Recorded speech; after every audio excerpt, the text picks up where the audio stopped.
Baik, Assalamualaikum warahmatullahi wabarakatuh. Selamat malam untuk teman-teman berbagi bercerita. Semoga selalu dalam keadaan sehat walafiat. Di bincang psikologi kali ini, kita akan membahas terkait dari sehat fisik dan psikologis. Bagaimana sih cara agar kita sehat secara fisik maupun secara psikologis?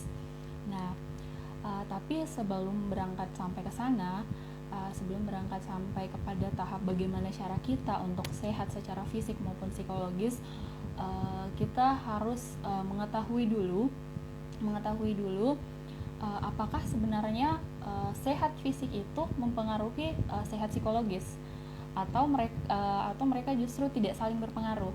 Nah, itu yang akan kita bahas pada bincang psikologi kali ini. Bincang psikologi kali ini tentunya saya akan ditemani oleh orang-orang yang pastinya berkompeten di bidangnya masing-masing. Ada Dokter Didit. Dokter Didit ini salah satu dokter di rumah sakit yang ada di Makassar, tepatnya di Rumah Sakit Pelamunia. Nah, kemudian juga saya akan ditemani oleh Kak Ica. Kak Ica ini salah satu founder dari Daya Potensia Indonesia. Selain itu, beliau juga seorang dosen di salah satu universitas yang ada di Makassar, tepatnya di Universitas Negeri Makassar. Nah, ini sepertinya Dokter Didit sudah bergabung ya, teman-teman. Mari kita undang dulu.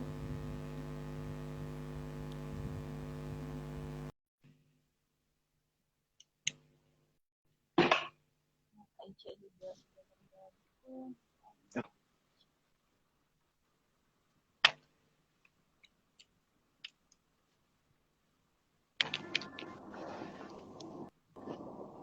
Selamat Halo, malam, Assalamualaikum. Kak Didit. Ya, Assalamualaikum. Assalamualaikum. Halo, Kak Ica. Oh, halo adik-adik. Ketemu lagi kita di sini ya.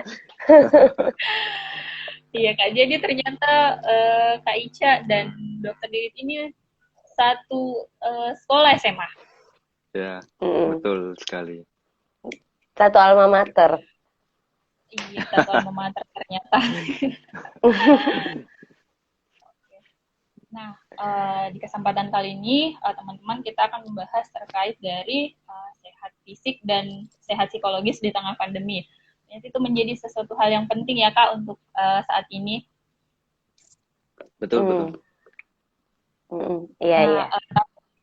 sebelum berangkat bagaimana caranya biar sehat fisik ataupun sehat psikologis itu, yang pertama mungkin kita harus tahu dulu nih kira-kira seberapa berpengaruh sih, apakah kesehatan fisik itu berpengaruh terhadap kesehatan psikologis atau keduanya itu tidak saling mempengaruhi. Itu seperti apa kira-kira dari Kak Ica ataupun dokter Didi sendiri? Mungkin Bu ke dokter Didi aja dulu. Yang muda Oke. dulu yang di Baik, baik, baik. silahkan deh. Uh, uh, s- uh, Sebelumnya selamat malam buat Uya dan Kak Ica dan teman-teman yang join di malam hari Wow. ini. Sebelumnya saya ralat ya tadi, bukan di Rumah Sakit Pelamunia, tapi salah satu rumah sakit swasta di Makassar. Uh, Tempat saya Oh, bertugas maksudnya saat ini. Uh, Kalau misalnya ditanya tentang keterkaitan antara olahraga fisik dengan kesehatan mental, jelas ada.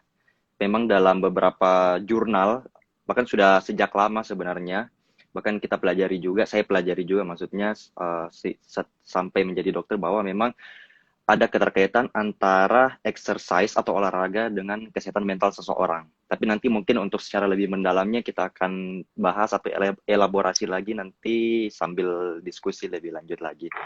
Dan jelas kalau ditanya ada atau tidak, jelas jawabannya ada. Karena memang itu bisa mempengaruhi nanti tingkat mood seseorang. Mungkin nanti akan banyak dibahas juga lah sama Kak Ica selaku psikolog yang bisa lebih dalam, lebih tahu tentunya terkait bagaimana seseorang bisa bereaksi atau bagaimana seseorang bisa tergantung berubah moodnya menjadi bagus atau tidak. Itu memang nanti ada hubungannya memang dengan sistem saraf pusat atau otak kita. Nanti di situ ada hormon yang berperan. Juga kalau mau bicara lebih detail, tapi saya rasa tidak perlu terlalu dalam dibicarakan di sini. Tapi cukup sampai itu saja. oke. Nanti kalau Mungkin mau dari lebih Kak Ica. dalam kita buat webinar saja ya Kak. Ah, kenapa? Buat dari Kak Nanti Ica kalau mau mungkin dibahas ada lebih tambah. dalam untuk webinar. Ya, pasti webinar. Bagaimana kan, Di? Tuh, bikin webinar. Iya. Saya setuju dengan yang dibilang oleh Dokter Didi. Jadi memang terkadang itu ketika pasien di rumah sakit, itu kan diharapkan juga biar dia bisa cepat sembuh, baik secara fisiknya itu diminta untuk tidak terlalu stres.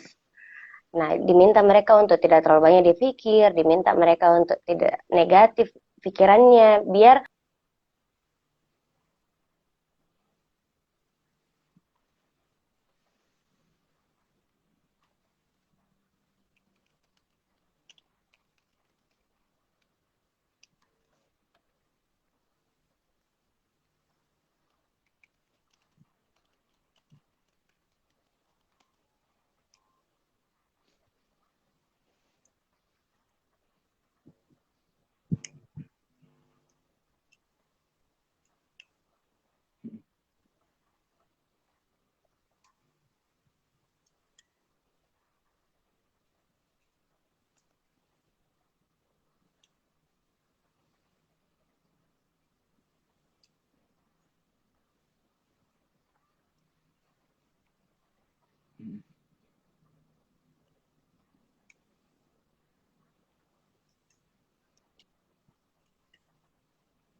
Terima kasih Kak Ica dan Dokter Didi, jawabannya sangat ini ya, bagus sekali. Jadi memang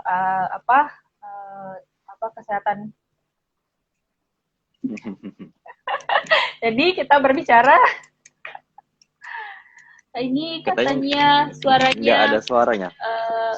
Nggak ada suaranya Kak. Kalau saya dengar. Kalau saya dengar suara Uya dan Kak Ica kedengaran jadi saya. Saya juga dengar suara Kak Ica dan Kedengaran. cuman memang agak delay sih Kak. Suara tak, iya. mungkin sinyal kali ya. Iya, sinyal mungkin Sinyal. biasanya sinyal.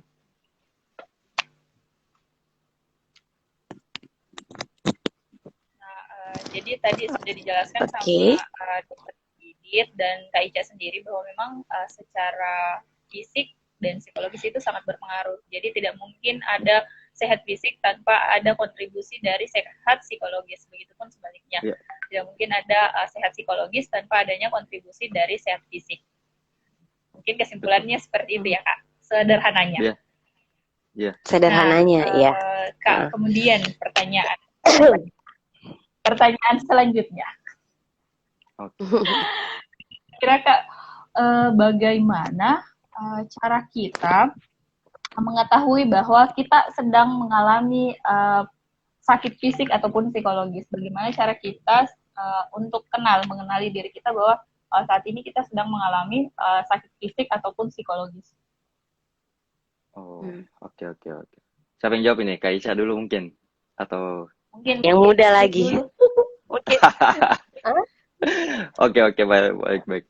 Kalau secara kedokteran sendiri sebenarnya kan untuk penyakit mental itu sebenarnya kan terkategori ke dalam banyak kategori sebenarnya. Jadi untuk mendiagnosisnya pun tidak bisa hanya dengan 1-2 kali proses, butuh proses yang cukup karena kita harus anamnesis atau kita harus tanya dulu dengan metode wawancara yang jelas, apakah memang ada misalnya stresor, apakah memang ada penyebab, dan biasanya juga akan ditandai dengan keluhan klinis yang biasanya mirip dengan penyakit-penyakit klinis yang lainnya. Misalnya, contohnya seperti orang yang memiliki gangguan kecemasan yang berlebihan, itu bisa salah satu tandanya kalau ada yang sering berdebar-debar, atau misalnya terlalu overthinking terhadap sesuatu yang sampai dia misalnya sulit tidur, insomnia itu salah satu tanda juga dari depresi atau ansietas. Jadi itu salah satu tandanya. Sebenarnya kalau misalnya mau didiagnosis secara pasti memang harus bisa ke psikolog atau psikiater ataupun ke dokter memang untuk didiagnosis, karena nanti akan ada satu psikiatri kalau untuk mau mendiagnosis secara umum. Jadi dari bagaimana dia mengatur penampilan dirinya, bagaimana dia menyikapi kehidupan sehari-harinya, bagaimana dia memandang misalnya masalah yang dia temukan, apakah dia masih bisa menemukan problem solving, atau kadang-kadang orang hanya karena stres saja, karena misalnya beban kerja yang cukup tinggi, itu biasanya belum terlalu cukup untuk ditegakkan sebenarnya kalau ada terdiagnosis misalnya ada gangguan mental. Nah, jadi butuh pengkajian yang lebih dalam lagi. Misalnya bagi pasangan suami istri, ada yang misalnya mengganggu kualitas berhubungan, itu bisa salah satu tanda depresi yang berat, atau ada tanda-tanda keinginan bunuh diri, itu bisa juga dalam salah satu tanda yang bisa paling mencolok sebenarnya. Kalau misalnya ada teman-teman yang sampai berpikir ke arah sana, berarti sudah ada indikasi bahwa ada gangguan mental yang sebaiknya segera diatasin, jangan disimpan. Bisa mengunjungi psikolog, psikiater, ataupun dokter untuk diberikan pengarahan lebih lanjut. Mungkin itu sih gambarannya secara umum. Sebenarnya kalau mau dibicarakan lebih dalam bisa tidak selesai ini kayaknya. Tapi bisa nanti Lebih ditambahkan dalam dari Kak lagi. Ica. Mungkin ditambahkan sama Kak Ica. Mungkin Kak Ica bisa menambahkan, Kak, kira-kira bagaimana cara kita tahu bahwa saat ini kita sedang tidak sehat secara psikis. Oke. Oh, maaf tadi ada sinyal sedikit. Kedengaran suara saya kan? Jelas, jelas. Iya, Kak. Jelas. Oke. Ya, jadi saya tambahkan dari Dokter Didit. Kalau di yang saya pahami juga itu ada yang masih masuk dalam ranah masalah psikologis, ada yang sudah masuk dalam kategori sudah gangguan. Seperti itu. Nah, Dokter Didit juga pasti tahu bahwa ada beberapa gejala yang memang harus terpenuhi dalam rentang waktu, mungkin beberapa bulan atau beberapa minggu seperti itu. Nah, tapi ini yang perlu sebenarnya diketahui bahwa kapan itu menjadi masalah, kapan itu menjadi gangguan.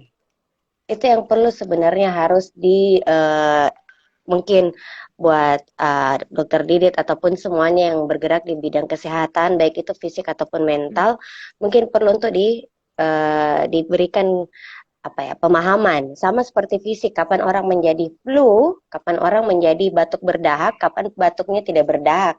Begitupun dengan masalah kesehatan mental, kapan hanya masalah psikologis biasa, kapan itu sudah menjadi gangguan.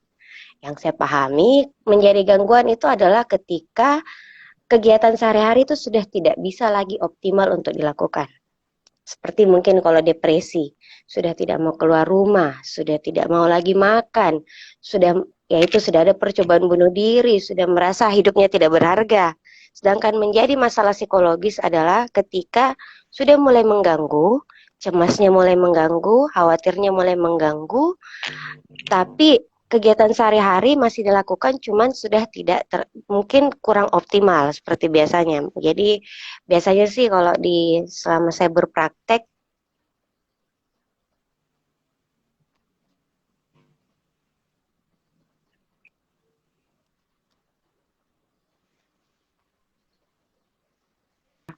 in case dia butuh penanganan secara medis seperti itu. Dan betul yang dibilang Dokter Didit, minta tolong jangan diagnose by Google, jangan cuma searching di Google, kok ini saya rasakan ya, lalu tiba-tiba aduh saya depresi nih, aduh saya cemas berlebihan nih, aduh saya gini nih. Padahal gejala tersebut harus terpenuhi, ada beberapa memang tes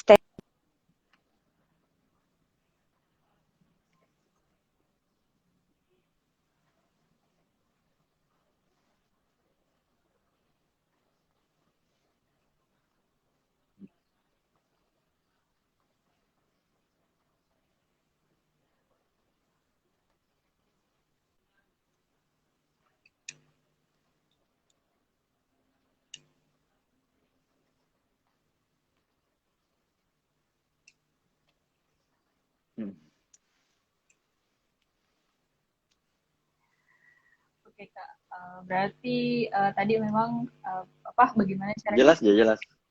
Jelas, Kak, jelas. Nah, intinya itu kalau mungkin dari segi psikologisnya sendiri itu bisa ketika itu sudah mengganggu aktivitas keseharian. Nah, itu kita bisa lihat ketika memang sudah mengganggu dari segi aktivitas keseharian. Terus dari segi fisiknya tadi bisa dilihat dari kalau dokter Didi tadi bilang ada jantung berdebar, gemetar, itu kan dirasakan sama si individu yang mengalami. Jadi ketika mungkin merasa jantung berdebar itu seperti apa kayak gitu. Kalau dari segi psikologisnya ya ketika mengganggu aktivitas kesehariannya, nah itu mungkin sudah membutuhkan psikolog ataupun psikiater atau dokter secara umumnya seperti itu. Nah Kak, kemudian kira kan di tengah pandemi saat ini siapa saja sih Kak yang kira-kira paling rentan terkena dampak dari COVID-19 ini sendiri, baik itu dari fisik ataupun dari psikologisnya. Siapa saja sih orang-orang yang kira-kira rentan untuk terdampak COVID-19 ini, karena kita sedang berbicara terkait pandemi. Siapa dulu nih? Ayo Sweet, enggak ada. Adek Didit dulu, Dokter Didit. Boleh. Kalau ditanya siapa yang paling berpotensi, sebenarnya semua kalangan usia bisa terdampak karena COVID-19 ini. Karena kan banyak sekali perubahan-perubahan situasi dan kondisi yang sebelumnya orang tidak sangka-sangka akan kayak seperti sekarang. Jadi semua kalangan usia semua berpotensi sebenarnya mengalami, tapi biasanya berdasarkan data atau survei itu biasanya orang-orang yang kalangan remaja seperti usia 20 sampai 30 tahunan yang paling beresiko. Kenapa? Karena di usia-usia itu kadang sudah masuk di titik, atau mungkin kalau pernah lihat atau pernah dengar tentang quarter life of crisis, memang itu ada di titik-titik usia-usia itu. Karena biasanya di usia-usia 20-an, di situ kita mulai sudah merancang masa depan, mulai mencari tahu jati diri kita yang sesungguhnya. Walaupun mungkin kita sudah kuliah di fakultas A atau B atau C, kadang-kadang kita ada pertanyaan-pertanyaan dalam diri kita sendiri, apakah memang ini yang akan saya jalani. Makanya jangan heran kalau kadang-kadang di usia 20-an, kalau misalnya orang sudah graduate atau selesai dari fakultasnya, terus mengambil pekerjaan yang tidak sesuai dengan fakultas yang dia ambil. Karena dia sudah menyadari nih, sepertinya ini bukan sesuatu yang cocok buat saya. Ataupun dia terlalu banyak melihat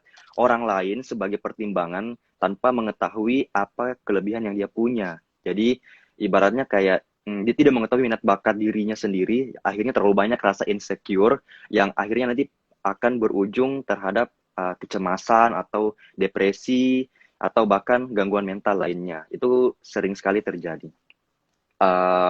Tapi memang gara-gara COVID-19 ini sangat mempengaruhi seluruh kalangan usia tentunya. Stres, jadi bahkan WHO sendiri pun mengatakan bahwa stres itu wajar selama pandemi ini. Tapi yang tidak wajar itu kalau stresnya itu berkelanjutan dan akhirnya kita dikuasai oleh perasaan stres itu yang akhirnya kita menjadi kurang produktif atau kurang aktif atau terbawa suasana terlalu jauh yang akhirnya kita tidak bisa menjalankan kegiatan sehari-hari. Mungkin seperti itu sih kalau dari saya. Nanti ada tambah dari Kak Ica, silakan.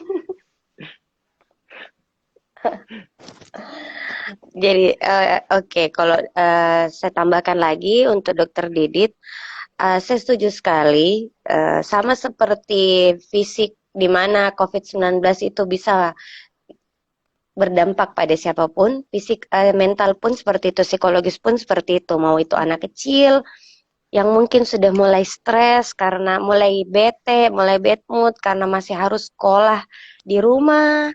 Lalu sudah itu ibu pekerja yang tadinya mungkin ketika dia di kantor, dia fokus di kantor, ketika pulang ke rumah dia kembali mengurus keluarga. Saat ini karena pandemi kan sudah tidak ada lagi tuh yang namanya work life balance ibaratnya. Jadi di rumah tetap harus kerja, kerjanya dari rumah, ngurus anak juga yang harus sekolah di rumah, belum lagi ngurus ini. Nah itu. Lalu mungkin juga untuk yang laki-laki, yang untuk bapak pekerja.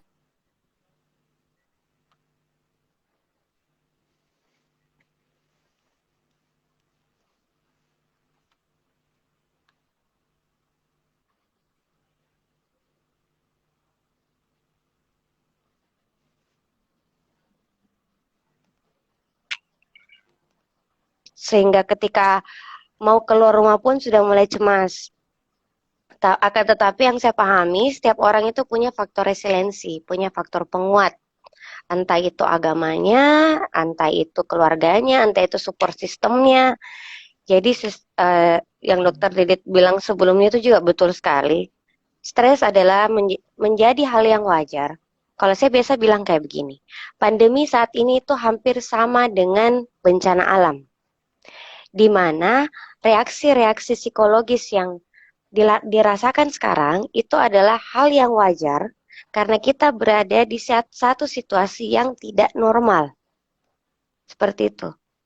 Ketika seandainya situasinya normal, kita munculkan reaksi-reaksi psikologi seperti panik buying, seperti kecemasan berlebihan untuk keluar rumah, khawatir berlebihan, stres, itu bisa dikatakan reaksi psikologis itu tidak wajar karena situasinya normal. Tapi situasi saat ini tuh memang masih masuk dalam kondisi situasi yang tidak normal. Kita dipaksa untuk harus langsung bisa beradaptasi dengan perubahan pola hidup yang sungguh betul-betul beda. Sangat beda. Seperti itu. Dan kita tidak dipersiapkan, ibaratnya 1 tahun lebih pun COVID, tetap stres itu akan ada. Apalagi saat ini ya Dokter Didit ya. Ya, betul.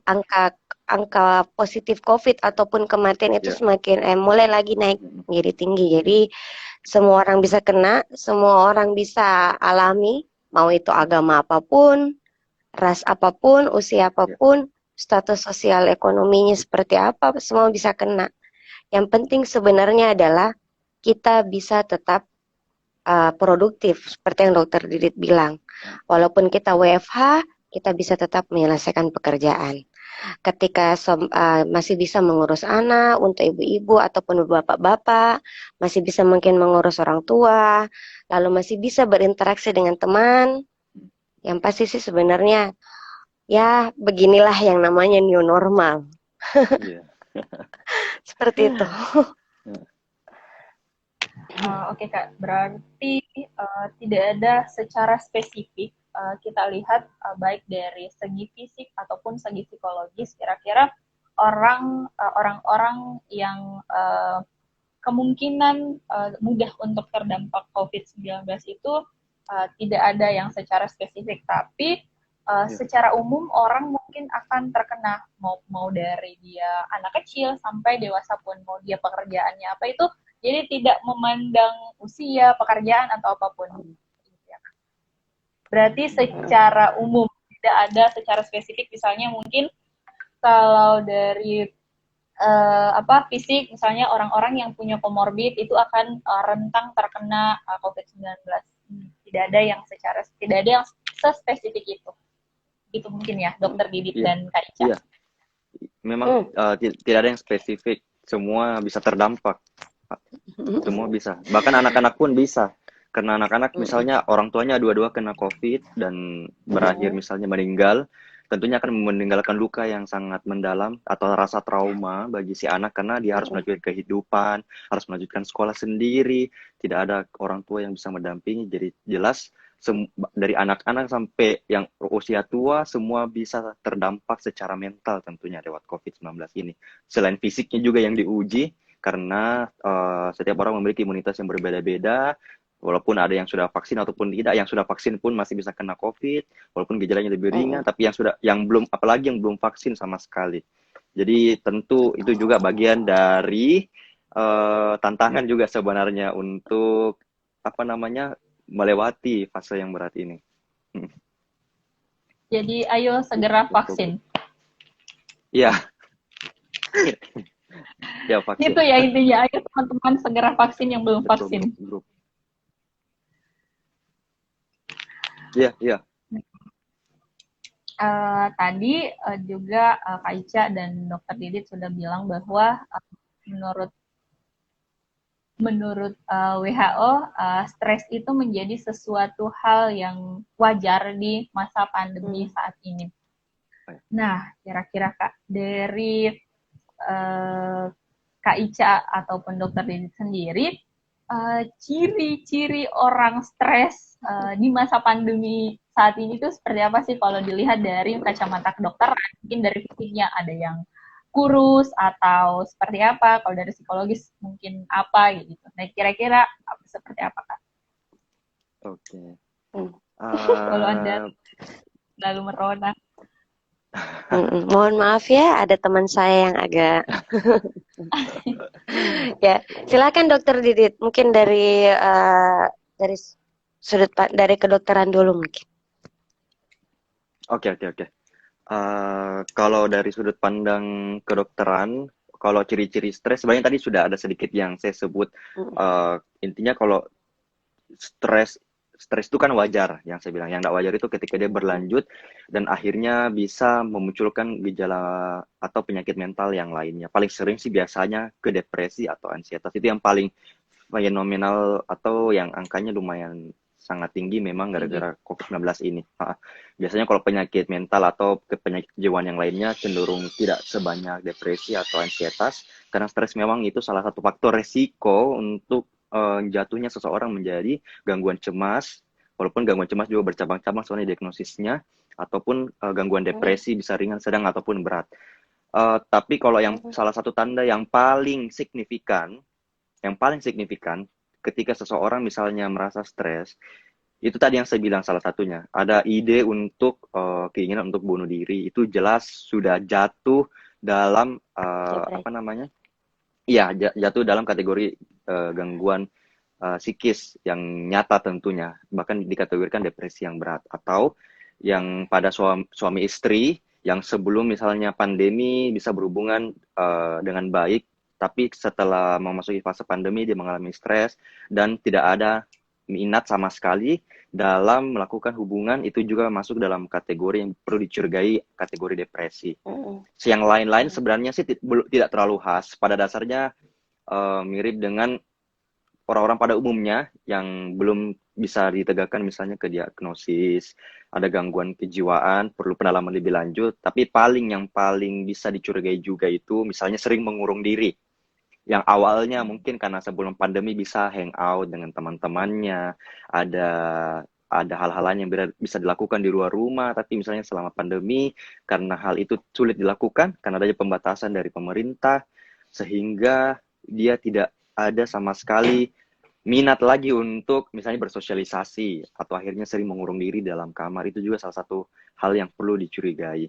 Atau misalnya overthinking juga salah satu kategori sebenarnya yang wajar. Tetapi ketika tidak wajar, ketika seseorang itu begini, ada pemikiran-pemikiran yang terlalu sebenarnya tidak perlu untuk kalau dipikirkan, misalnya menetap dalam beberapa bulan atau bahkan lebih dari 3 bulan atau 6 bulan tentang mengkhawatirkan sesuatu di masa depan yang sangat jauh, yang belum tentu bisa terjadi, itu juga bisa dicurigai masuk dalam kategori diagnosis gangguan cemas menyeluruh kita bilangnya.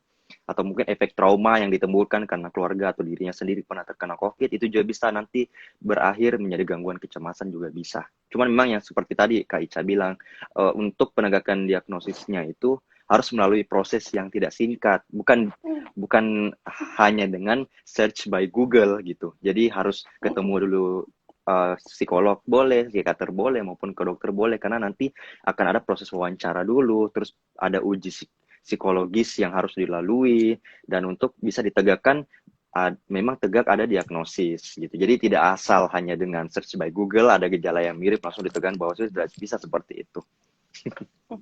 Ya. Mungkin dari Kak Ica ada tambahan dari segi psikologisnya.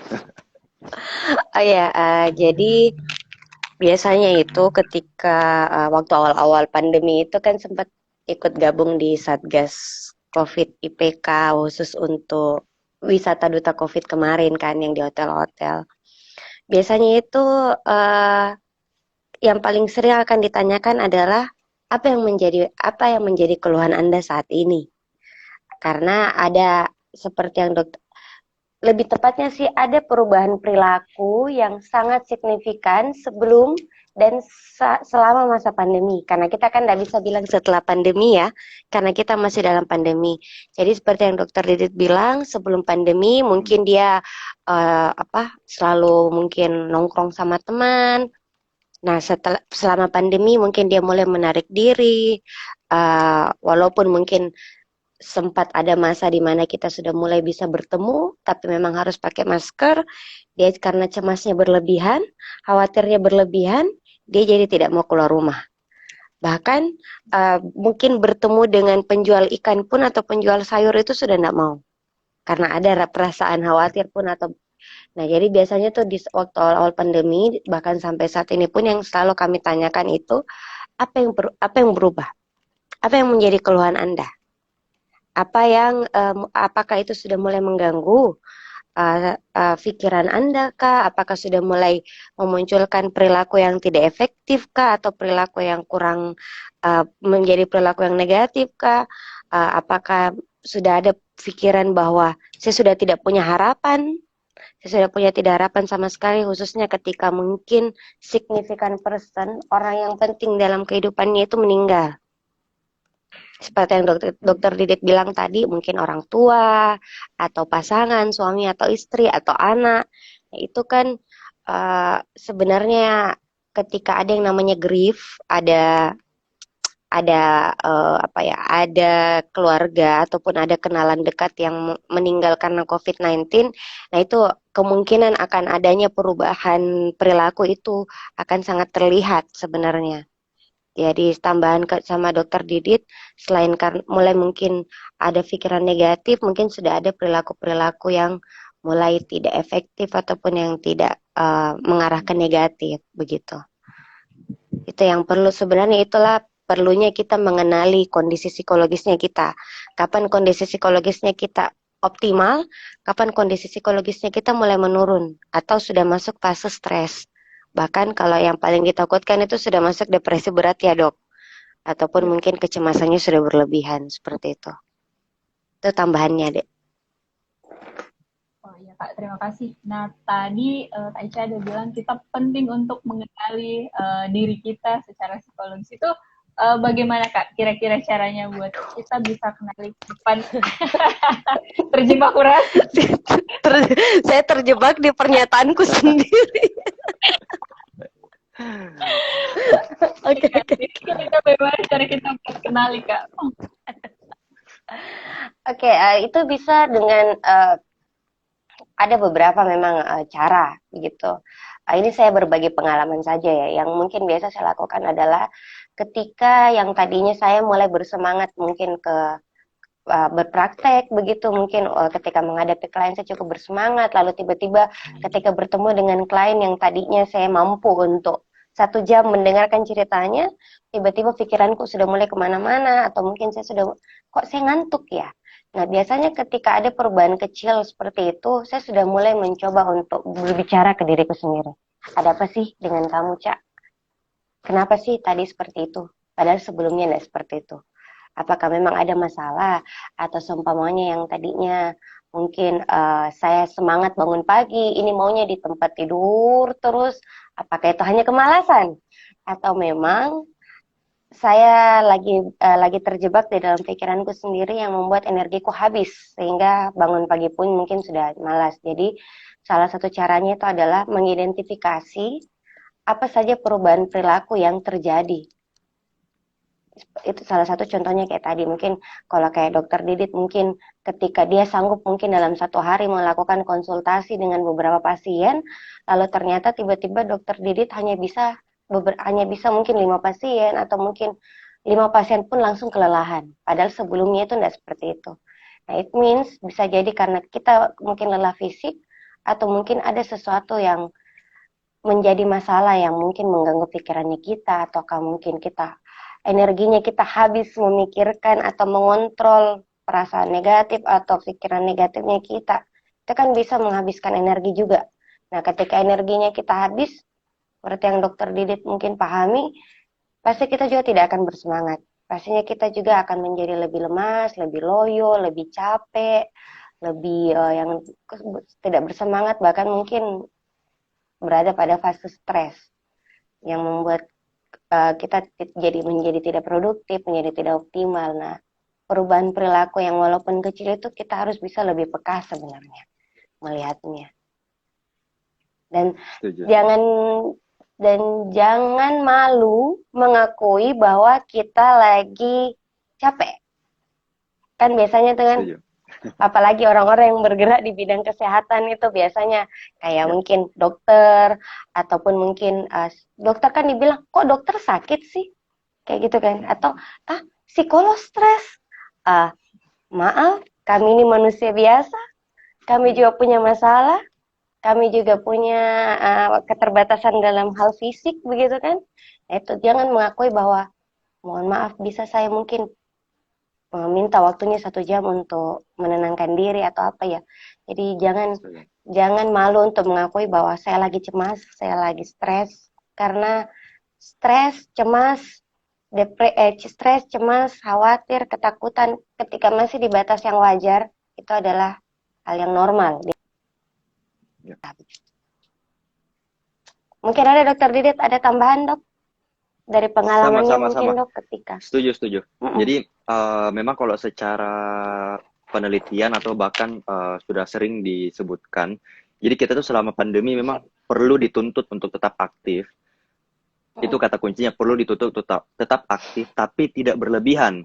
Jadi memang untuk kita tetap aktif itu bisa meningkatkan imunitas, bisa meningkatkan mood, dan membawa energi positif. Tetapi ketika itu menjadi berlebihan dan kita seperti overwork atau overuse diri kita sendiri, itu nanti justru bisa melemahkan sisi mental kita sendiri. Contohnya begini, bahkan dari WHO sendiri pun memberikan pembatasan, misalnya untuk olahraga yang disarankan itu sekitar 150 menit kalau kita melaksanakan kegiatan atau olahraga yang kategori sedang. Ataupun kalau misalnya kita melakukan kegiatan olahraga yang berat, itu cukup 70 menit saja yang bisa dilakukan dalam seminggu, itu sudah cukup. Bisa dibagi dalam 2-3 kali dalam seminggu. Karena kenapa? Kita cukup melakukan olahraga yang ringan, moderat, ataupun sampai yang berat, tapi ada pembatasan. Karena memang tujuannya untuk menaikkan energi positif dan menaikkan imun. Tapi justru kalau berlebihan, justru kadang orang akhirnya karena salah ukur, menganggap dirinya saya masih kuat.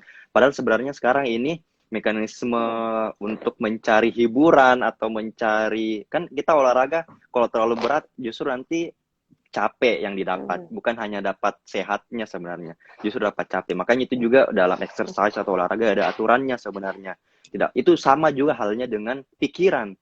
Kita kan bekerja nih. Dulu mungkin sebelum pandemi kita bisa bekerja, kalau misalnya ada waktu lowong bisa sambil ketemu teman di kafe, sambil misalnya mau meeting, sambil kerja sesuatu, itu kan kadang bisa membuka barrier-barrier yang mungkin kita temukan kalau kita hanya kerja di rumah sepenuhnya. Karena itu saya rasakan juga. Jadi bagi saya sendiri, kalau misalnya saya sudah tahu, oh ini kayaknya saya sudah overuse diri saya sendiri, misalnya pagi sudah kerja ini, siang kerja ini, sore kerja ini, malam kerja ini, berarti saya selalu ingat salah satu kata juga, saya diskusi sama teman saya yang psikolog, jadi kita harus meluangkan waktu untuk istirahat atau melakukan hal-hal yang menghibur diri kita sendiri atau berkaitan dengan hobi kita sendiri, contohnya nonton film, tidur, ataupun it's okay untuk melakukan atau take a break for a while. Jadi tidak ada yang salah dengan itu.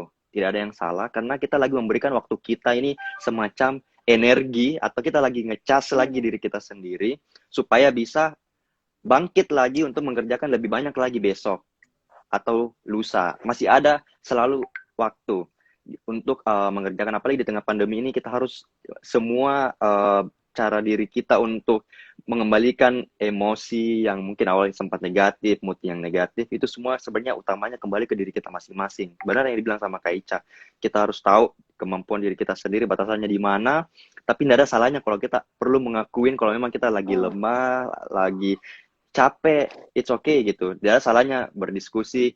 Bahkan saya juga biasa kok diskusi dengan psikolog. Saya tidak muluk-muluk juga bahwa misalnya saya adalah superhero yang selalu kelihatan super kuat. Tidak. Jadi saya diskusi sama teman, saya diskusi dengan orang. Intinya untuk membuka lagi wawasan atau barrier yang mungkin sebelumnya itu saya dapatkan ketika socialize secara langsung dengan banyak orang, misalnya sebelum pandemi. Itu juga kadang-kadang efek yang sering dirasakan tanpa orang sadari. Jadi gimana caranya kita juga harus tahu faktor-faktor pemicu yang membuat kita stres. Contohnya ini, yang paling real, nonton berita terkait COVID-19. Itu tanpa kita sadari, itu masuk ke dalam alam bawah sadar. Belum lagi berhadapan dengan hoax. Misalnya ini kan berita tentang kematian yang selalu meningkat. Itu kadang-kadang kita tidak sadari, kita nonton, tapi itu terserap dalam memori kita. Ini, tidak selesai.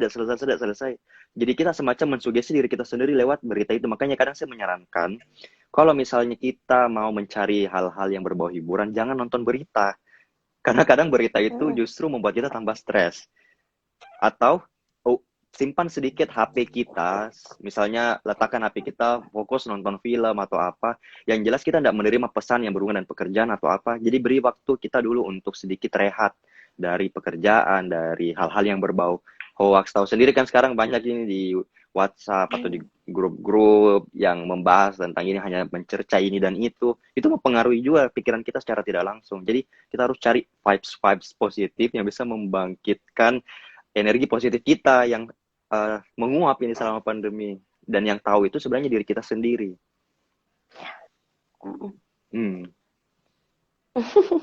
Gitu sih. Oke.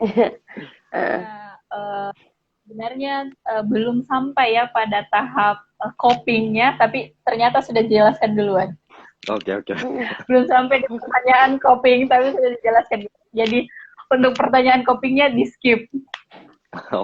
Karena tadi dijelaskan sama Dr. Didit sendiri, sudah dijelaskan juga sama Kak Ica, bahwa untuk mengenali diri kita sendiri itu yaitu ketika sudah ada perubahan-perubahan kecil yang kita rasa kok bisa seperti ini. Nah, ketika sudah seperti itu, cobalah untuk jangan ragu untuk mengatakan bahwa saya sedang tidak baik-baik saja, saya butuh bantuan, kayak gitu. Nah, kemudian Kak, ketika berbicara terkait stres di masa pandemi ini, kira-kira bagaimana cara kita sebagai orang awam kita berbicara sebagai orang awam. Kalau di sini kan orang-orang yang sudah saya yakin tahu apa yang harus dilakukan, tapi sebagai orang awam, ketika kita berbicara sebagai orang awam, bagaimana cara kita ketika kita melihat misalnya teman kita sedang mengalami stres, kita melihat dari segi fisik, kita melihat dari segi psikologisnya dia, menu ini ciri-cirinya mengalami stres. Nah, sebagai orang awam, apa yang harus dilakukan? Apakah kita menyuruh dia bilang, apakah kita memberikan saran-saran yang kayak, nggak usah nih stres, nggak apa-apa gitu? Apa tuh harus kita sebagai orang awam harus seperti apa? Oke. Kayaknya lebih tepat Kak Ica yang jawab duluan kayaknya, karena ini lebih ke psikosuportif sepertinya. Lebih tepat kalau Kak Ica yang jawab duluan, takutnya saya salah menjelaskan. Nggak apa-apa, Dek. Jadi, itu, astaga, hanya masalah kecil, kok pikir sekali, atau, apa lagi yang kau nggak syukuri? Itu adalah bagaimana ya? Mungkin saya pernah sampaikan bahwa terkadang itu saya juga pernah ditanyakan sama orang. Saya masih ingat sekali pembimbingku waktu ujian meja waktu profesi kemarin, saya sempat ditanya, ketika kamu mengetahui ada satu orang, dia itu kemungkinan ada indikasi akan sudah ada pikiran untuk bunuh diri. Apa yang akan kamu lakukan? Apakah kamu akan approach ke dia dan bilang, kayaknya kau sudah mau bunuh diri, jangan kau lakukan, Ki. Atau kita mungkin hanya sekedar menanyakan kabar, bagaimana kabarmu hari ini? Apa yang lagi kamu rasakan? Nah, jawaban yang paling tepat sebenarnya dan paling efektif ketika kita menghadapi orang seperti itu adalah tidak dengan langsung bilang, kayaknya kau stres deh, apalagi sedek kau stresi. Apa sih, kau pikir? Itu adalah respon yang menurut saya tidak tepat. Kalau bisa dikatakan tidak tepat dan tidak akan efektif. Respon yang lebih efektif kita adalah mungkin dengan ketika kita tahu bahwa teman itu lagi stres, mungkin kita bisa menanyakan kabar. Bagaimana kabarmu hari ini? Adakah yang lagi mengganggu pikiranmu? Tidak langsung melabeli mereka bahwa kamu lagi stres, tapi lebih mencoba memberikan ruang kepada teman untuk bercerita. Ataupun jangan memberikan saran, karena terkadang itu minimalkan pemberian saran, karena terkadang teman kita hanya mau didengarkan. Belum tentu dia mau mendapat saran begitu kan. Ya, jadi mungkin ya itu menanyakan kabar, apakah ada yang lagi mengganggu pikiranmu. Kalau kamu lagi butuh cerita, bisa cerita ke saya. Dan apapun itu yang sekarang apapun sekarang yang lagi kau pikirkan akan lebih gampang, mungkin akan lebih apa ya, lebih lega ketika kamu keluarkan. Atau tidak dengan bilang, kayaknya kok sembayang kok, kayaknya kok sudah jarang sholat deh, makanya kok lagi tidak seperti itu ya. Itu juga respon yang kurang tepat menurut saya. Jadi yang paling pertama membuka conversation atau membuka percakapan dengan menanyakan, ya, kabar kamu hari ini bagaimana? Apa yang sedang kamu rasakan hari ini? Apa yang sedang kamu pikirkan? Apakah ada yang mengganggu atau seperti apa? Tidak dengan langsung memberikan label bahwa kamu kayaknya stres deh. Terlalu cemas kok. Tunggu dulu, apakah memang dia terlalu cemas? Atau akhirnya cemas itu adalah manifestasi dari stresnya? Atau dia cemas karena dia wajar cemas? Mungkin karena orang sekitarnya sedang positif. Seperti itu. Jadi, ya itu yang harus kita cari tahu dulu. Maksudnya, tidak dengan langsung memberikan label, tapi tanyakan dulu kabarnya bagaimana. Ada tambahan mungkin dari Dokter Didit? Yes. Sebenarnya secara umum sudah diwakili sih dengan Kak Ica. Jadi paling tambahannya saya secara medis saja paling.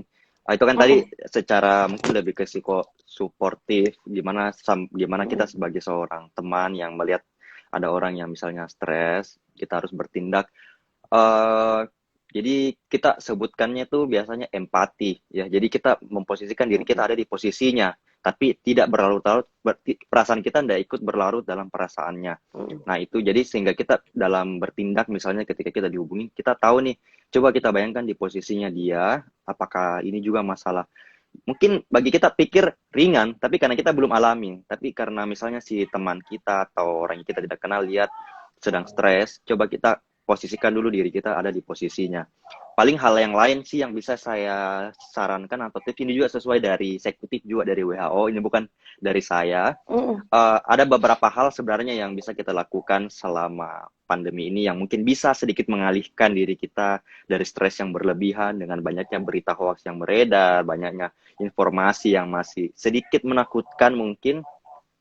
Nah, itu tadi salah satunya. Yang pertama saya sudah sebutkan sebelumnya tentang pembatasan informasi yang bisa dibilang akan mengganggu pikiran kita. Misalnya nonton berita terkait COVID, misalnya melihat angka kematian terlalu meningkat, bla bla bla bla, itu kayaknya terlalu menyeramkan. Cari sisi positif yang bisa membuat kita berpikir positif. Misalnya angka kesembuhan yang juga meningkat, angka vaksinasi juga sekarang yang cenderung sudah bisa meningkat. Harapannya bahwa nanti suatu saat kita mencapai titik seluruh warga Indonesia sudah mencapai herd immunity sehingga nanti kita bisa betul-betul merasa lebih aman dari sekarang. Itu kita harus memandang hal-hal positif yang ada. Terus hal yang kedua yang mau saya sampaikan juga itu itu lakukan hal-hal yang berbau relaksasi. Relaksasi itu sebenarnya banyak caranya bisa dilakukan. Yoga bisa, olahraga ringan, banyak kok sebenarnya exercise online yang bisa dilakukan untuk melakukan relaksasi. Atau cukup dengan mengambil napas, misalnya menghitung inhale selama 4 detik, kemudian buang selama 4 detik lagi juga bisa dilakukan untuk menenangkan pikiran dan diri kita. Itu biasanya akan menstabilkan denyut jantung yang cenderung berdebar-debar atau pemikiran yang terlalu kemana-mana, itu bisa dialihkan ke situ. Kemudian hal yang ketiga yang bisa saya sampaikan itu lakukan hal yang bervariasi. Jangan cuman misalnya nih, jangan cuman tidur di tempat tidur atau hanya duduk.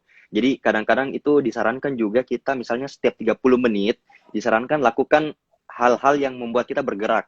Misalnya kalau kita misalnya nih lagi belajar kerja tugas kan, ada misalnya lagi kerja di rumah, kan situasinya beda kalau kerja di kantor. Bisa diganti situasinya setiap 30 menit, coba berdiri. Jadi sambil kerja, sambil berdiri, jadi diatur mejanya, ditumpuk buku, itu dari WHO ini yang menyarankan ya, supaya posisinya kita sambil kerja, sambil belajar, sambil berdiri, atau sambil berjalan, jadi sambil membaca, sambil berjalan-jalan di sekeliling kamar. Jadi itu juga tujuannya untuk merelaksasikan otot yang tegang, karena hanya bisa duduk atau hanya bisa tidur, itu juga bisa meningkatkan aliran darah. Itu juga memang secara medis dapat membantu mengurangi stres juga. Otot-otot kita juga bisa stres, bukan hanya pikiran, stres. Ini otot semua bisa tegang. Kalau tegang, lari ke kepala, jadi bisa kemana-mana, jadi tidak fokus. Itu juga bisa. Dan apa namanya, yang keempat itu, bagaimana kita membentuk komunitas sebenarnya, atau bagaimana tetap menjalin komunikasi dengan orang-orang yang kita percaya, sahabat, yang mungkin sekarang kita agak sulit nih untuk bertemu langsung seperti yang saya bilang sebelumnya. Itu juga disebutkan dalam saran dari WHO selama kuarantin atau bahkan selama kita WFH di rumah, gimana caranya kita bisa tetap berkoneksi satu sama lain, misalnya sesekali telepon kabar atau mengadakan Zoom. Kalau kan dulu kita janjiannya misalnya ketemu di luar, di mall, atau di sekarang kan lagi PPKM nih, nggak bisa. Ya, ganti misalnya dengan mengadakan Zoom meeting mingguan, atau mungkin tiap 2 minggu, atau mungkin bulanan. Yang jelas kita bisa mengetahui kabar dari sahabat kita masing-masing. Kalau nggak bisa semuanya, ya perorangan. Jadi setidaknya kita itu selalu merasa terhubung dengan dunia luar. Kita tidak merasa terkurung di dalam rumah. Seperti itu. Sama yang terakhir, ini juga tidak kalah pentingnya, itu tentang menjaga konsumsi air putih, buah, dan sayur-sayuran. Jadi dengan menjaga tubuh kita keep hydrated atau stay hydrated dengan air putih, itu juga membantu nanti kita berpikir lebih logik, lebih tenang, lebih fokus. Dan dengan sayur dan buah-buahan itu kan kaya vitamin nih, kaya vitamin dan serat. Ada beberapa vitamin memang yang secara klinis atau memang sudah dibuktikan secara penelitian, contohnya kayak vitamin B, vitamin C. Makanya kan kadang sekarang kita disarankan juga untuk konsumsi suplemen kalau kita tidak yakin, bisa konsumsi buah-buahan ataupun sayur-sayuran yang cukup atau banyak dalam sehari. Tapi jangan berlebihan juga, karena bisa saja kalau vitamin yang berlebihan nanti bisa justru menjadi efek bumerang bagi tubuh kita, karena tidak bisa disaring semuanya di dalam ginjal ataupun dalam hati. Jadi memang ada semua manfaatnya. Jadi semuanya saling berkaitan nih, makanan, apa yang kita makan, apa yang kita pikir, apa yang kita lakukan, apa yang kita kerjakan, semuanya memang berkombinasi satu sama lain. Kayak gitu. Oke, nah penjelasannya sangat detail ya, sangat bagus dan sangat mudah untuk dipahami, dan mungkin bisa diaplikasikan juga untuk selanjutnya. Jadi seperti yang Kak Ica tadi dan Dokter Didi tadi bilang, bahwa ketika kita menemukan teman yang mungkin stres di masa pandemi ini, sebagai orang awam, ya jangan langsung mengatakan kok kamu stres, oh jangan-jangan sepertinya kamu ini stres, tapi coba untuk diberikan ruang agar dia dapat terbuka sama kita untuk menceritakan permasalahannya sebenarnya. Karena balik lagi bahwa stres di masa pandemi saat ini itu menjadi sesuatu hal yang mungkin diwajarkan, tapi tidak dalam taraf yang berlebihan stresnya. Terus untuk agar tetap stabil stresnya, ya ada beberapa tadi yang sudah disebutkan sama Dokter Didit, seperti komunikasi dengan teman, terus harus tetap minum air putih, makan buah, dan segala macamnya. Terus ada juga tadi relaksasi agar tetap tenang, seperti itu. Terus ada pembatasan informasi. Nah, ini memang jadi sesuatu hal yang penting ya.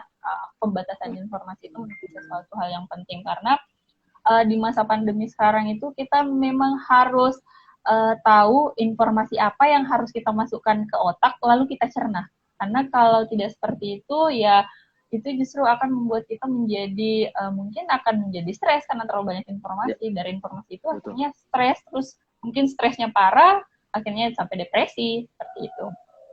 Nah, kalau dari Kak Ica dan Dokter Didit sendiri sebagai seorang Satgas COVID, sudah enggak, sudah tidak.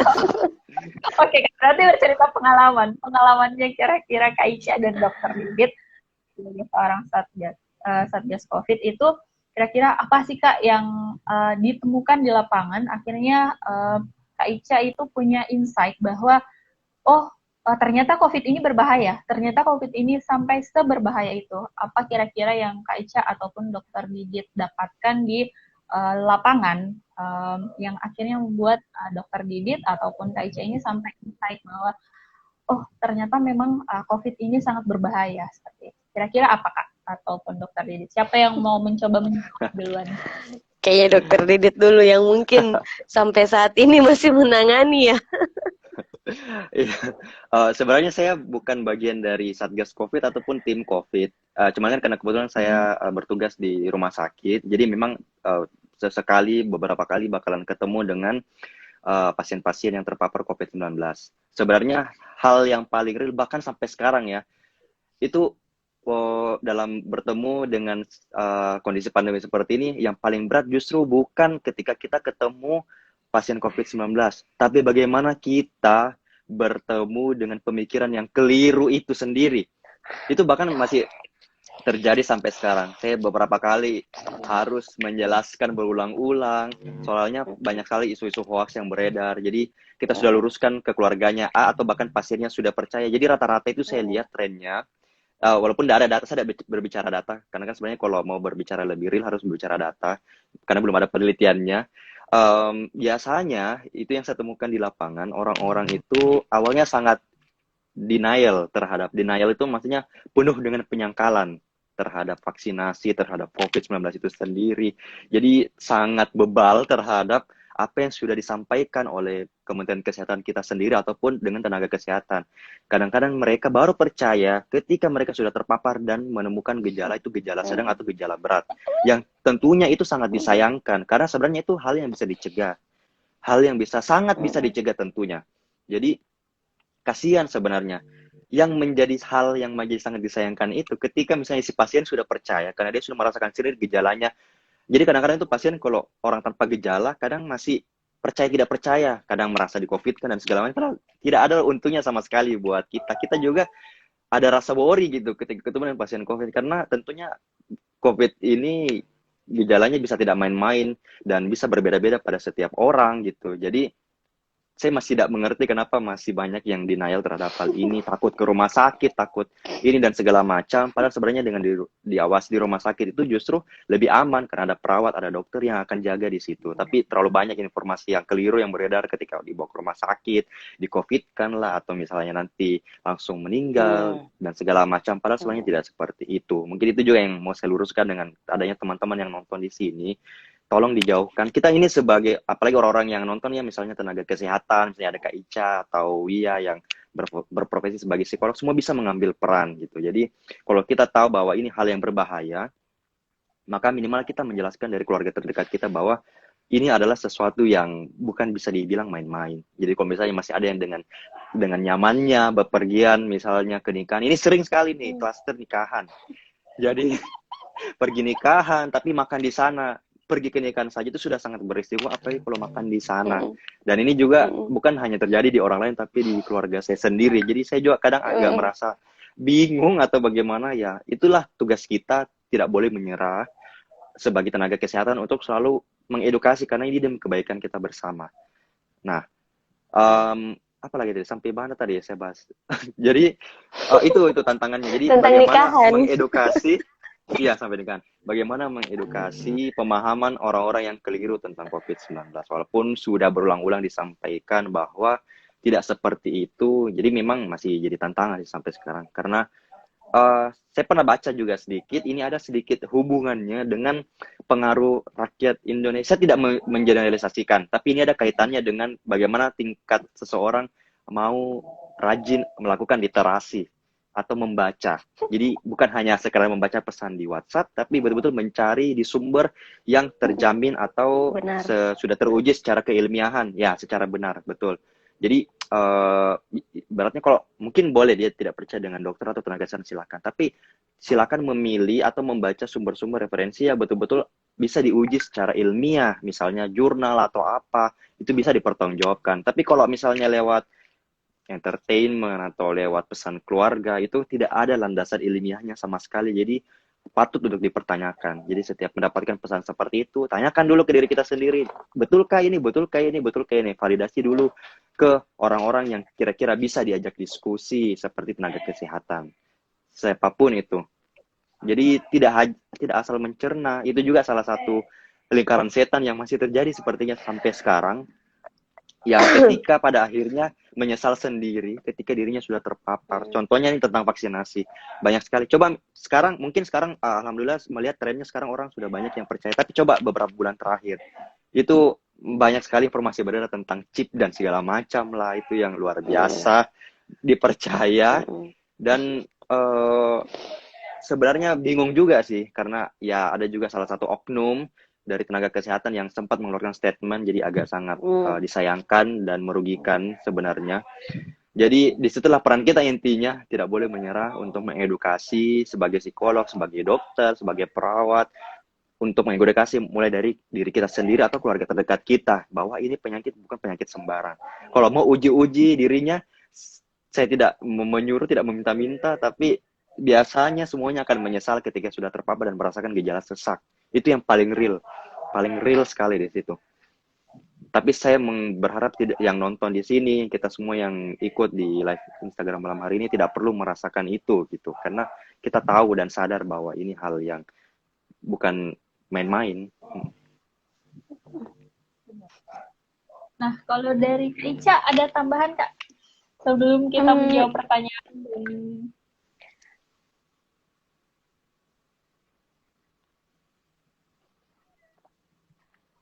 mulai apa ya, mungkin ini dikatakan sebagai satu pandemi jika tidak mungkin WHO akan bilang bahwa ini pandemi jika tidak ada efek, kan. Mungkin kalau hanya sekedar flu biasa ya mungkin tidak akan jadi pandemi, tapi karena efeknya ada sehingga itu menjadi pandemi.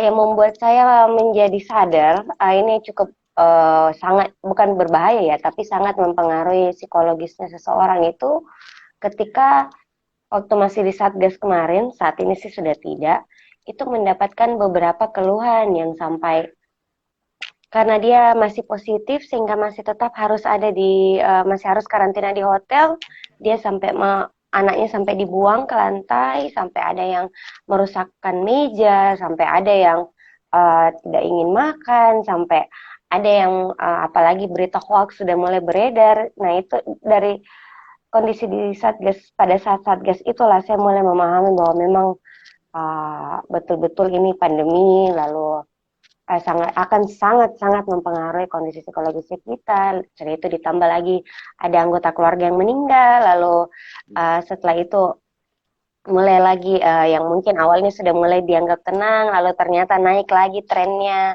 grafiknya naik lagi. Nah, disitulah sebenarnya yang seperti saya setuju dengan yang Dokter Didit bilang bahwa sudah 1 tahun lebih COVID-19 ini sudah banyak literasi, sudah banyak penelitian, baik mengenai vaksin, baik mengenai COVID, bahkan ada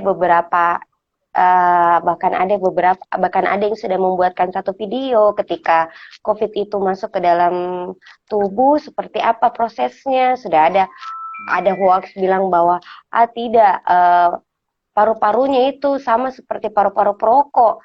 Ada yang sudah melakukan perbandingan bagaimana paru-paru orang yang terkena COVID dengan paru-paru perokok. Lalu setelah itu ada lagi yang mengenai chip, mengenai vaksin Sinovac seperti ini, vaksin ini seperti ini. Sebenarnya seandainya kita mau membaca, karena apalagi zaman 2021 ini siapa sih yang tidak punya smartphone?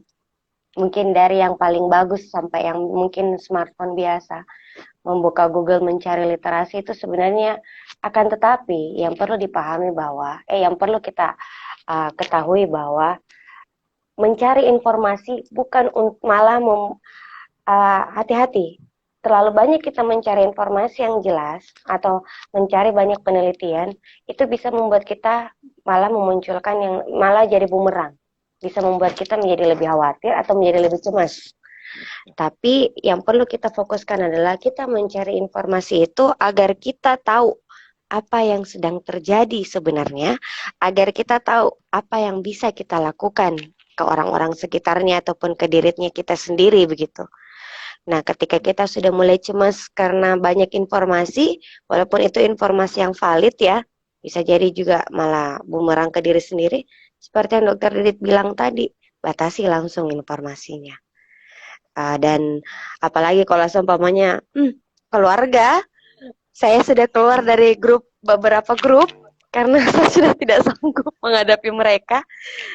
Jadi sebenarnya bukan membuat kita tidak berinteraksi dengan orang-orang yang menyebarkan hoax, tapi mungkin mengambil dulu waktu beberapa hari mungkin membatasi interaksi sampai kita sudah bisa mengontrol emosinya kita sendiri begitu. Bahkan ada informasi orang yang sudah meninggal pun masih ada yang nyeletuk bukan jadi COVID kan, seperti itu. Jadi memang memang yang paling berbahaya, bahkan saya pernah lihat di sitrepnya WHO, bukan sitrep sih, saya mengenai pandeminya WHO, yang paling berbahaya itu bukan COVID berbahaya, tapi yang paling salah satu hal yang paling berbahaya juga buat kita itu adalah hoaxnya. Betul. Hoaxnya, apalagi ketika hoax yang dikeluarkan itu adalah orang dari dunia kesehatan ataupun orang dari agama tertentu, itu hoaxnya itu yang akan lebih parah begitu. Yang akhirnya kan kita ini sudah berusaha seperti sekuat tenaga seperti apa, tapi ternyata ada yang malah orang lain yang lebih dipercaya daripada kita, kasihan.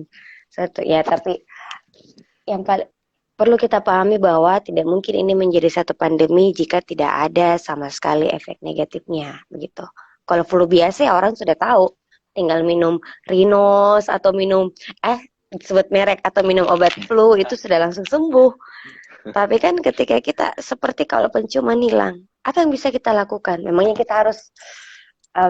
sudah ada kah obat yang bisa membuat yang memang betul-betul sudah bisa dikatakan sebagai obat COVID? Sampai saat ini setahu saya belum ada ya dok ya, Dok Didit ya?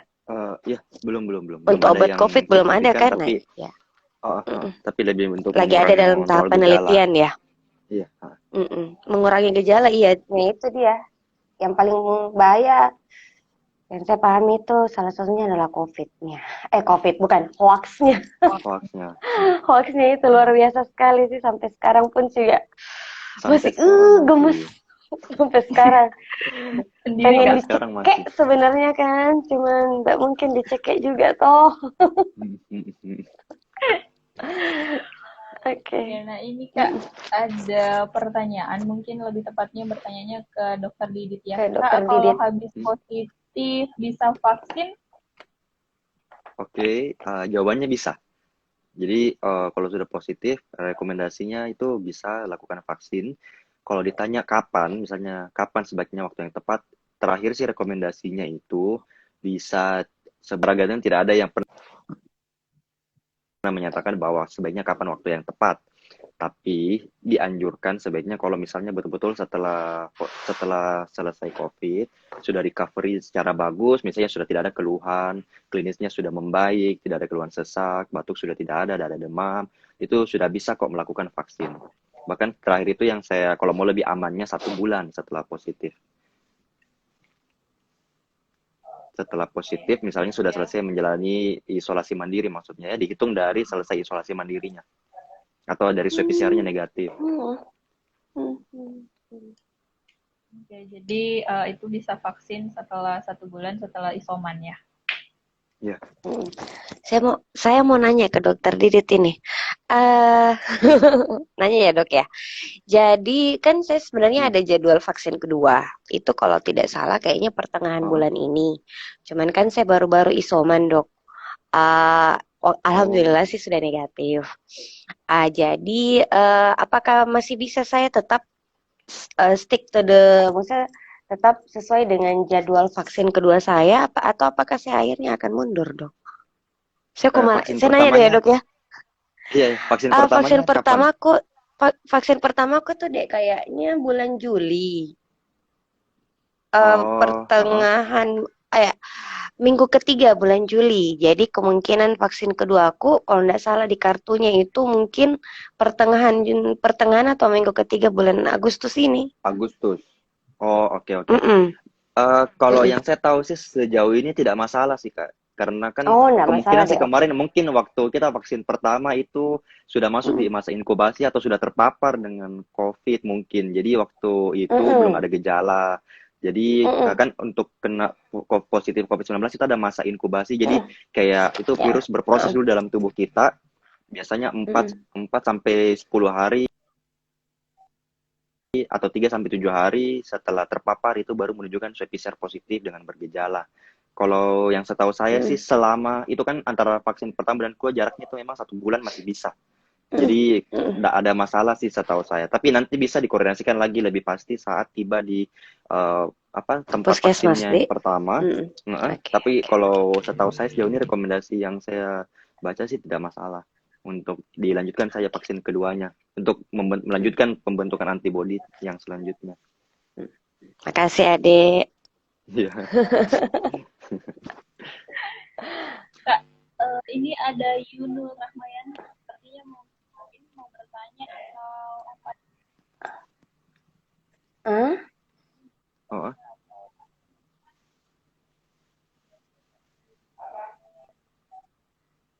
kenapa? Halo, suaranya, Dek. Suaranya Iya. tidak ada. Oh, Ada Mika. Ada Mika. Nah, ini tadi ada yang mau bertanya kayaknya, Kak. Terus dia minta buat ikut join videonya, tapi orangnya saya invite sudah enggak tahu, enggak bisa lagi.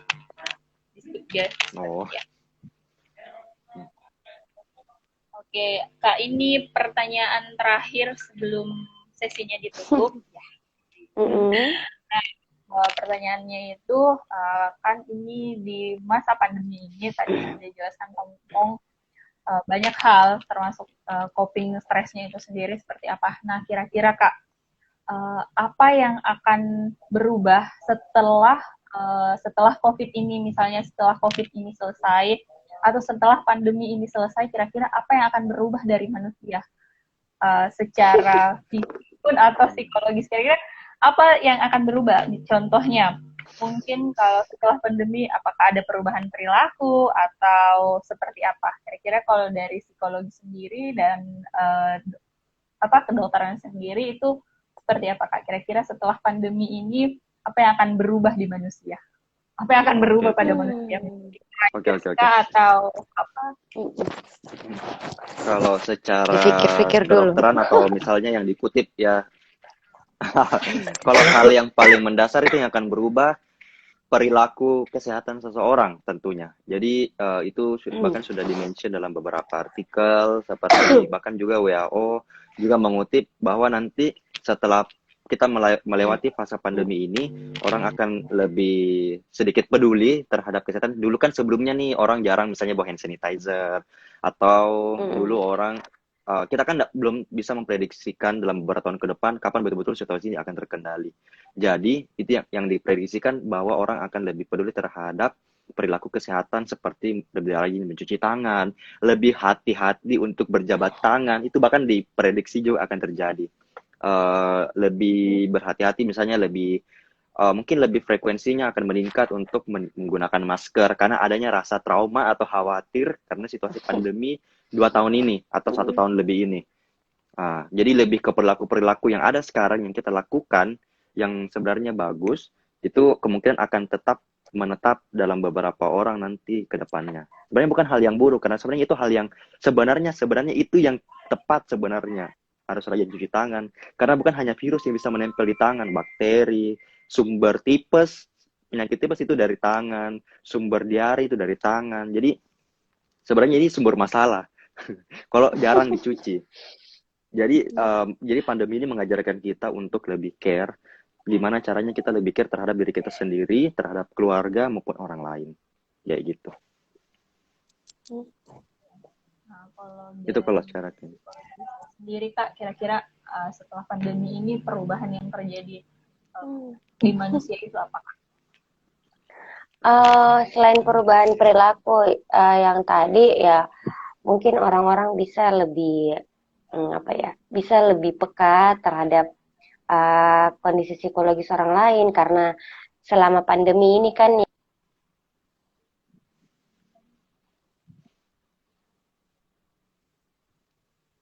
lewat live ataupun lewat webinar itu mengenai bagaimana sih kita mengenali dirinya kita sendiri selama ketika kita stres. Nah, diharapkan sebenarnya, dan belum lagi masalah bagaimana mengatasi stres di situasi pandemi atau seperti apa. Nah, yang diharapkan sebenarnya ketika yang terbentuk itu adalah orang mulai lebih peka terhadap kondisi psikologis orang lain, lebih empati dengan apa yang orang lain rasakan, lalu lebih paham mengenai kenapa penting juga itu mengenai kondisi psikologis, kesehatan mental bagi orang lain.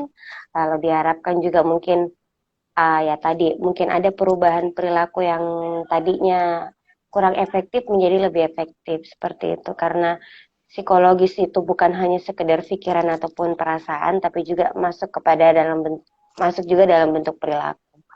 Jadi mungkin juga ada yang manusia, kita juga sudah mulai faktor resiliensinya kita juga lebih kuat.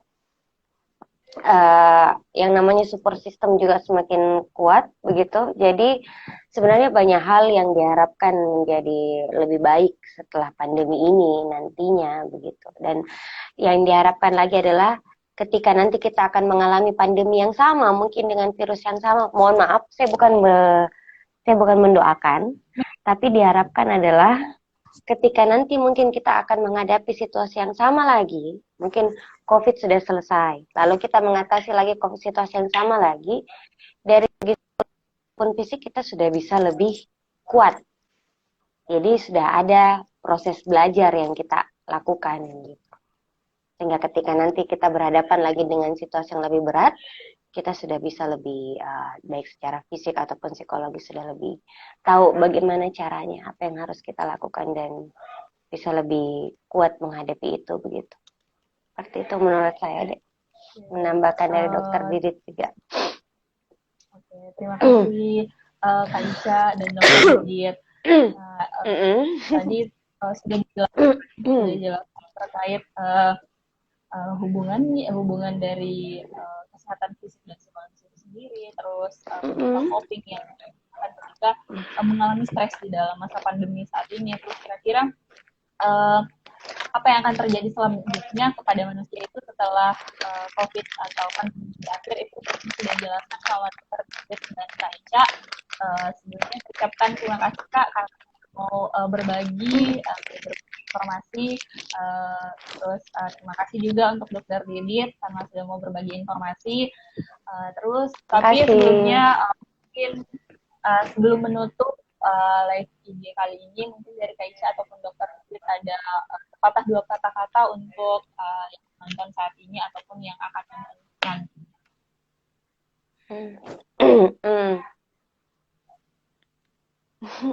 Sepatah dua kata.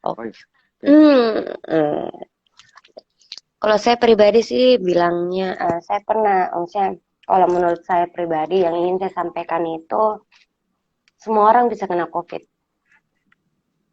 Tidak melihat dari apa warna kulitnya kita, tidak lihat apakah kita kaya, maksudnya dari status sosial ekonomi juga tidak dilihat, dari masalah agama juga tidak dilihat. Semua orang bisa kena. Dan efeknya COVID ke setiap orang itu berbeda-beda. Kayak seumpamanya ada orang sama-sama positif tapi langsung hilang penciumannya, mungkin yang satunya bilang bisa tidak ada gejala, itu beda. Yang menjadi masalah sebenarnya adalah apabila kita yang menjadi carrier, sehingga orang yang kena COVID itu gejalanya lebih berat, bahkan mungkin lebih parah gitu. Jadi yang saya mau bilang itu, mohon berpikir dulu sebelum bertindak. Mohon berpikir dulu sebelum bertindak, baik itu dalam bentuk perilaku ataupun dari kata-kata. Seperti itu, jangan sampai selalulah kita memikirkan apa kira-kira dampak dari perilakunya kita, apa dampak dari kata-katanya kita, berkaitan dengan COVID terhadap orang-orang sekitar. Itu yang ya, karena jangan sampai kita menjadi carrier, walaupun kita mungkin tidak menyebarkan virus tersebut, tapi karena kita menyebarkan hoax, akhirnya orang-orang lain mendapatkan dampak. Mungkin kita tidak berdampak, tapi orang lain mungkin dampaknya lebih berat.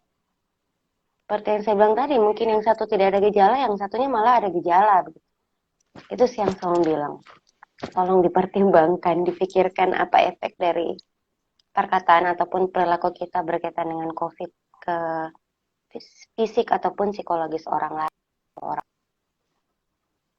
Ada dari Dokter Didit.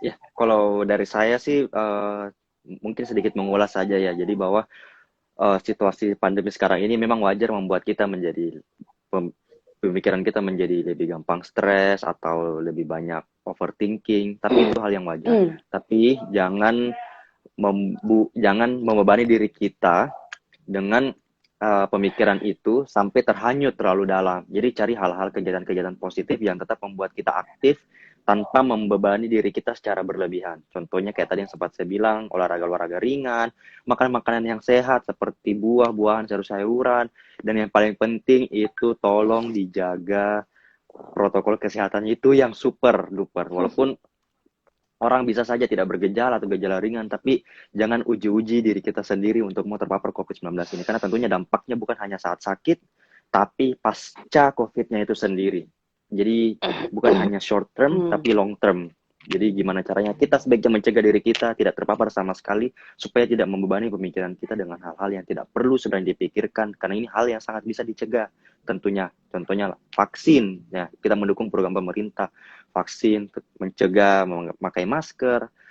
Sudah berulang kali dari ini nyanyian lama sebenarnya, tapi masih saja ada yang tidak lakukan. Jadi bingung juga sebenarnya. Jadi tidak bosan-bosannya saya menyampaikan lagi di sini tentunya. Pakai masker, cuci tangan, bawa hand sanitizer kemanapun sebisanya. Kemudian kurangi berjabat tangan. Jangan menghadiri terlalu banyak acara kerumunan, apalagi makan di sana.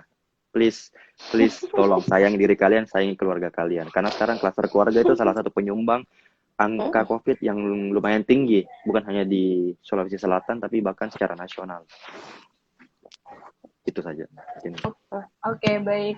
Terima kasih Kak Ica dan Dokter Didit untuk Terima kasih adik-adik, makasih Dokter Didit, makasih adik. Terima kasih, sehat-sehat semuanya.